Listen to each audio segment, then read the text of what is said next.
कश्मीर, ये नाम सुनते ही ना मन में खूबसूरत तस्वीरें घूमने लगती हैं। बर्फीले पहाड़, वो हरी भरी वादियां, डल झील, कौन नहीं जाना चाहता वहाँ। सही बात है। तो आज हम इसी सपने को हकीकत बनाने की तरफ एक गाइड को गहराई से देखने वाले हैं। हमारे पास कश्मीर घूमने पर एक पूरी गाइड है। इसमें कहाँ घूमें, कैसे प्लान करें, बजट, सही टाइम, सब कुछ है। मकसद ये है कि इसमें से जरूरी जानकारी निकालकर किसी की प्लानिंग आसान बनाई जा सके। चले देखते हैं इसमें क्या खास है। बिल्कुल, और ये गाइड ना खासकर जो पहली बार जा रहे हैं उनके लिए काफी प्रैक्टिकल लग रही है। इसमें सिर्फ जगहों के नाम नहीं है, बल्कि वो छोटी छोटी बातें हैं जो असल में यात्रा को आसान बनाती हैं। हाँ, वो अक्सर छूट जाती हैं। तो शुरुआत जगहों से करते हैं। श्रीनगर तो लिस्ट में सबसे ऊपर होगा ही। डल झील, शिकारा राइड, हाउस बोट। हाँ बिल्कुल। पर गाइड में मुगल गार्डन का भी जिक्र है, निशाद बाग, शालीमार। क्या गाइड इनकी कोई खासियत बताती है, मतलब सिर्फ खूबसूरती के अलावा?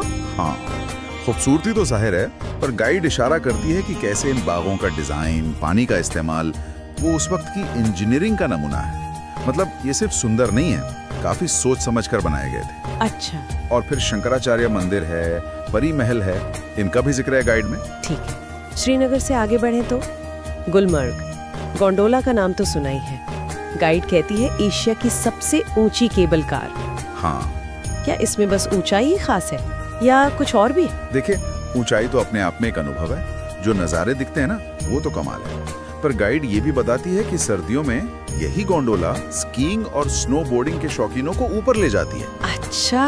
तो ये सिर्फ एक राइड नहीं, एडवेंचर का रास्ता भी है। दिसंबर से फरवरी के बीच तो वहाँ का माहौल ही अलग होता है। और पहलगाम का क्या? गाइड में बेताब वैली, अरू वैली का जिक्र है। हाँ, पहलगाम। और गाइड उसे सिर्फ नजारों तक नहीं रखती, बल्कि अमरनाथ यात्रा से भी जोड़ती है, चंदनवाड़ी के जरिए। हाँ, ये तो जरूरी कनेक्शन है। बिल्कुल।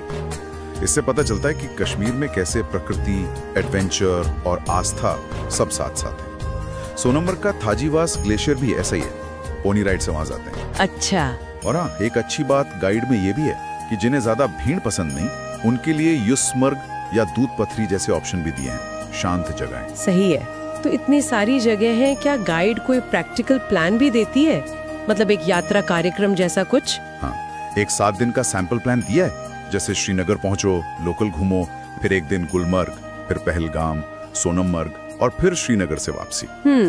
पर गाइड साफ कहती है कि ये सिर्फ एक सुझाव है, इसे अपनी मर्जी से, अपनी रफ्तार से बदलना चाहिए।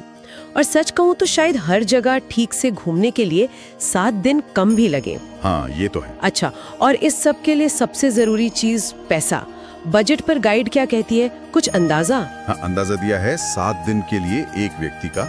मोटा मोटा मान लीजिए, बेसिक सा प्लान 12 से 18 हजार, थोड़ा बेहतर मिड रेंज तो 20 से 30 हजार, और अगर लग्जरी चाहिए तो 40-60 हजार या उससे ऊपर। ठीक है।